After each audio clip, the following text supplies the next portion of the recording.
Suivi. Le prochain point complet sur l'information, c'est dans une quinzaine de minutes sur France 24. À tout à l'heure.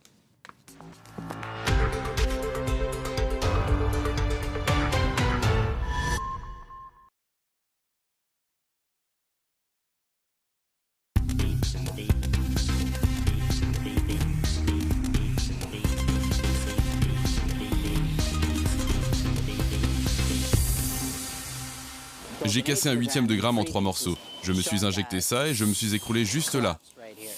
Je crois que c'était la première fois que je testais du vrai fentanyl. Du fentanyl pur.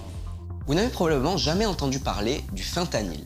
C'est pourtant une drogue qui fait des ravages dans les rues d'Amérique du Nord. 50 fois plus puissante que l'héroïne, elle a tué au moins 20 000 personnes l'année dernière, soit 2 fois plus qu'en 2015. Notre journaliste Derek Thompson est parti à Vancouver, au Canada, pour enquêter sur cette drogue qui crée un problème de santé publique sans précédent dans le pays.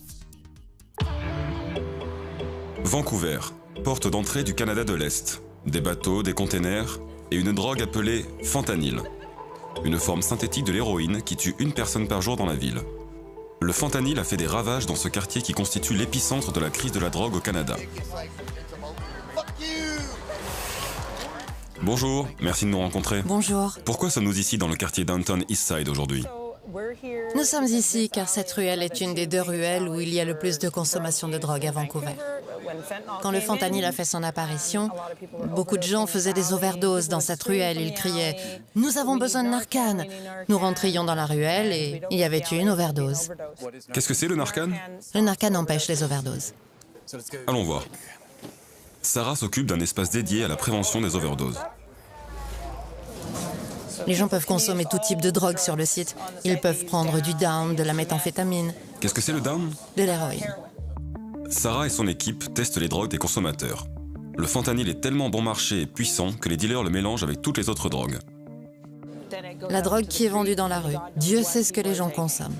Si la drogue contient du fentanyl, nous leur suggérons d'en prendre seulement un peu pour commencer et plus après. Ou ils peuvent décider s'ils veulent consommer la drogue ou pas.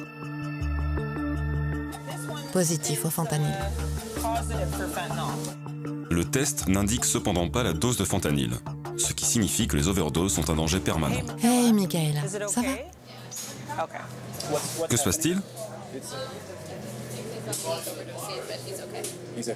Ça arrive tous les jours ? Quelqu'un fait une overdose et vous vous en occupez ? Ouais. Le Narcan est leur arme secrète. Ceci est un kit Naxolone qu'on appelle Narcan. Ils leur injectent du Narcan et leur donnent aussi de l'oxygène, dans l'espoir que cela permette de faire revenir les gens à la vie. Dans les ruelles, il n'y a pas de supervision. Consommateur de longue date, Joe achète de l'héroïne, ou ce qui pense être de l'héroïne. Il se prépare à consommer avec son partenaire Brink. C'est la police, juste là. Ce qu'il faut faire dans ce genre de situation, c'est bouger un peu. Vous commencez à bouger et il vous laisse tranquille. La police de Vancouver a une approche progressiste en matière de lutte contre les drogues. Elle cible les dealers, pas les consommateurs. Il tourne. Donne-moi juste un peu, je ne veux pas faire d'overdose.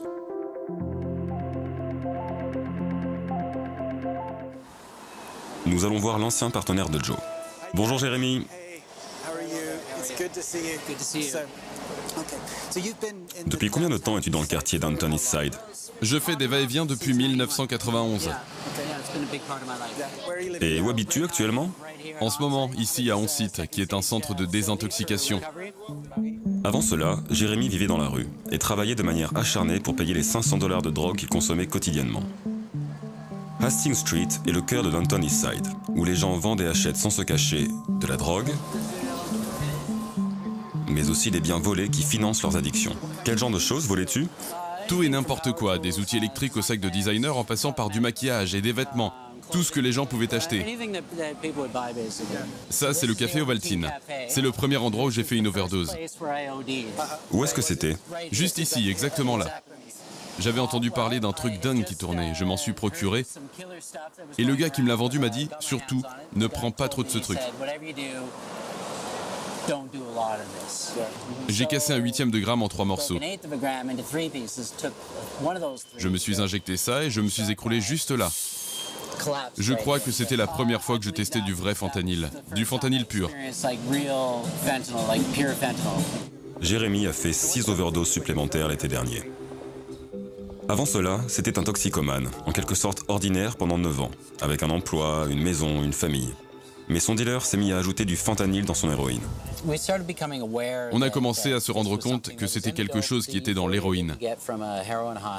L'euphorie que tu ressens quand tu planes sous héroïne est quelque chose de très profond qui touche tout ton corps, alors qu'avec le fentanyl, c'est comme un somnifère. C'est comme si tu t'évanouissais. Et ensuite, combien de temps faut-il avant d'avoir envie d'en prendre encore? 2 heures. Et avec l'héroïne? Avec l'héroïne, entre 6 et 12 heures. Jérémy a commencé à consommer l'héroïne coupée au fentanyl 3, 4, 5 fois par jour et a rapidement perdu son travail, sa maison et sa famille. Après la 7e overdose, il a eu un déclic. C'est ma 2e tentative de désintoxication. J'ai un très bon réseau qui me soutient. Est-ce que tu vas recommencer à travailler? Oui, dès que possible.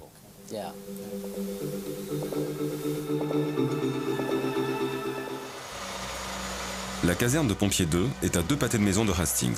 Les 3 équipes travaillent 24 heures sur 24. Ce sont les plus occupés de la ville. Combien d'appels pour overdose recevez-vous en moyenne chaque jour? En 24 heures, entre 20 et 80, 90. Nous avons notre Narcan dans ce kit. En gros, il inverse les effets des opiacés et permet aux patients de recommencer à respirer de manière autonome.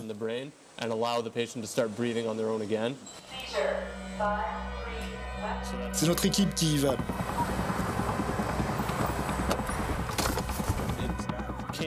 On nous signale des convulsions, ça risque d'être pour une overdose.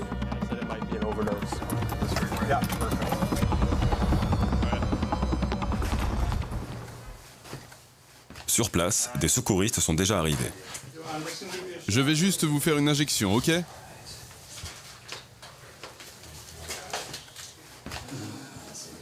Donnez-moi quelques minutes et nous verrons.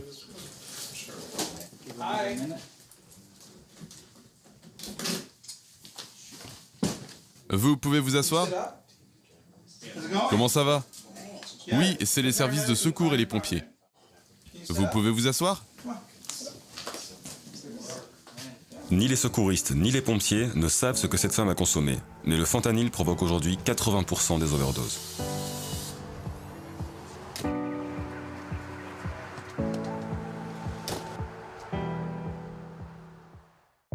C'est ici que la police traque les narcotrafiquants. Plus de 30 détectives appartenant à la brigade de lutte contre le crime organisé travaillent à plein temps sur le fentanyl. La première tâche du sergent-chef Bill Spurn ce matin, c'est de passer en revue les rapports d'overdose de la veille. Aujourd'hui, c'est un bon jour. Enfin, j'aime ce genre de journée. Il n'y a pas eu de mort causée par overdose hier à Vancouver, alors que la moyenne est d'1 décès par jour. Le sergent Spurn ne peut pas nous montrer de fentanyl, qui est tellement toxique qu'il peut être absorbé par la peau. Ça a quelle forme, le fentanyl? Des pilules. Voici un exemple d'une fausse pilule d'oxycontine contenant du fentanyl. On peut aussi le trouver sous forme de poudre. Ça, c'est de la poudre de fentanyl. 1 kilo. C'est 1 kilo de fentanyl pur? Oui, c'est suffisant pour fabriquer 1 million de pilules. Et combien faut-il de fentanyl pour tuer quelqu'un? Pas plus d'1 demi-milligramme. Donc, si on fait le calcul, un demi-milligramme, ça veut dire que dans ce sac, il y a de quoi tuer 2 millions de personnes. Oui, C'est vraiment très puissant. Où est-ce que ce produit est fabriqué? en Chine. Et ça rentre au Canada par voie postale. Des millions de courriers qui arrivent de Chine chaque semaine. Et c'est difficile de tous les vérifier. Je pense que c'est qu'une question de temps avant qu'il n'apparaisse ailleurs dans le monde. Il est déjà en place partout aux États-Unis. Le sergent est un fervent défenseur de la politique de réduction des risques de son département. La police de Vancouver pratique cette politique de réduction des risques depuis 10 ans. Est-ce que ça marche? Ça marchait jusqu'à ce que le fentanyl apparaisse. Si quelqu'un est dépendant à une drogue, il faut lui donner un médicament dans un environnement médical et le sevrer de ses opiacés. Est-ce que vous connaissez plus de gens qui s'en sont sortis ou plus de gens qui en sont morts? Qui en sont morts. Mais j'aimerais que ça change. «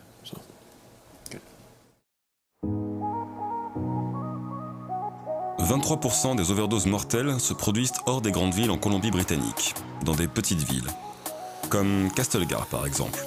Situé 400 km à l'est de Downton Eastside, c'est un autre monde, niché dans les Rocheuses canadiennes, sur les rives du fleuve Columbia. Bonjour Kera. Nous sommes à Castlegar. Quel genre de ville c'est ici? On est entouré de montagnes et nous sommes sur le fleuve. Nous sommes une communauté très unie. Pourquoi es-tu venu ici? Je suis venue ici en 2010 pour me désintoxiquer. J'imagine que c'est dur de se procurer de la drogue. Oui et non. Si vous connaissez les bonnes personnes, c'est très facile. Quel genre de drogue trouve-t-on ici? Tout et n'importe quoi. Le fentanyl, c'est la drogue du moment. Mais vous ne verrez personne en prendre. Tout le monde reste à l'intérieur, c'est caché. Kera vit à la limite de la ville avec son mari. Elle suit des cours pour devenir infirmière et s'occupe de 3 enfants pour aider à payer le loyer. Je suis venue à Castlegar pour me sevrer. Je prenais de la cocaïne avec mon mari. Il a décidé que trop, c'était trop. En une semaine, on a trouvé une maison et on s'en sortait bien. Notre besoin de drogue s'est envolé immédiatement. Ça n'a pas duré. Tu consommes à nouveau? Oui. Du fentanyl. Quelle était ta consommation quotidienne quand tu as commencé? Environ 0,1 gramme. Et maintenant, tu consommes 1 gramme par jour? C'est 10 fois plus. 10 fois plus exactement. Kera et son mari dépensent maintenant 500 $ par jour sur le fentanyl. Nous avons quelques économies dans lesquelles nous avons tapé. Et donc cet argent s'amenuise. Oh oui. Tu as un plan pour la suite? Non.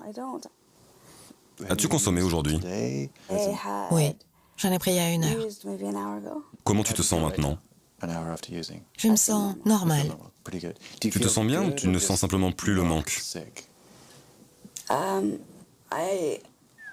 Je sens que je ne suis plus en manque. Est-ce que c'est agréable? Au début, ça l'était.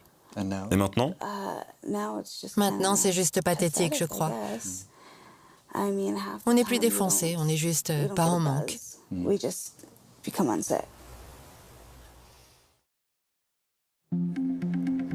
De retour à Vancouver, Sarah se prépare pour un nouveau samedi chargé.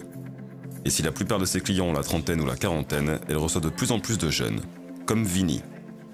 Vinny a 23 ans. Il est au Downtown Eastside depuis 5 ans. Je ne me l'étais jamais injecté avant d'arriver ici. Je le sniffais avant. Il y a un truc vraiment très très fort qui circule actuellement. C'est sorti récemment.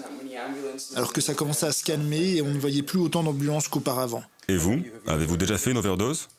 Oui, je crois que j'en ai fait genre 23. Vous avez fait 23 overdoses? Ouais. Qu'est-ce que vous consommez actuellement? Du fentanyl. C'est donc du fentanyl pur. Pourquoi les gens ne consomment-ils plus d'héroïne? Juste parce que personne n'en achète. Tout le monde est tellement accro au fentanyl et à la puissance du fentanyl.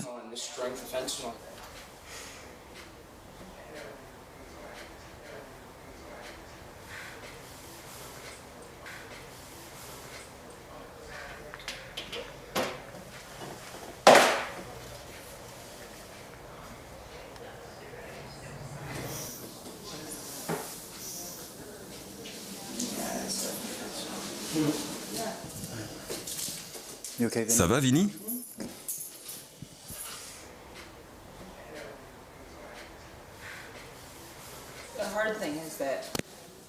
Le plus dur, c'est que quand je pense à Vinny, je pense à mon fils. Et je pense à un jeune homme qui a toute la vie devant lui. Tu as détourné le regard quand il s'est piqué. Ouais. Je ne passe pas beaucoup de temps sur le site. Je trouve que c'est de plus en plus dur. Est-ce que Vinny va bien? Oui, ça va pour Vinny. Comment on peut savoir qu'il n'a pas fait d'overdose? Il respire normalement, d'après ce que je peux voir. Hey Vinny, ça va? Vinny dit avoir fait 23 overdoses. Qu'est-ce qu'on peut faire pour s'assurer qu'il n'en fasse pas une autre? J'aimerais pouvoir offrir à Vinny et aux gens comme lui un traitement sûr pour qu'ils ne fassent pas d'overdose. Un traitement sûr comme de l'héroïne ou des opiacés que le gouvernement pourrait fournir à des gens comme moi, afin de leur donner ce dont ils ont besoin. Les traitements dont ils ont besoin, pas les drogues qu'ils veulent. Les gens comme Sarah, qui travaillent jour et nuit avec les consommateurs, l'ont compris. L'addiction est un fléau qu'il faut encadrer avant de pouvoir traiter.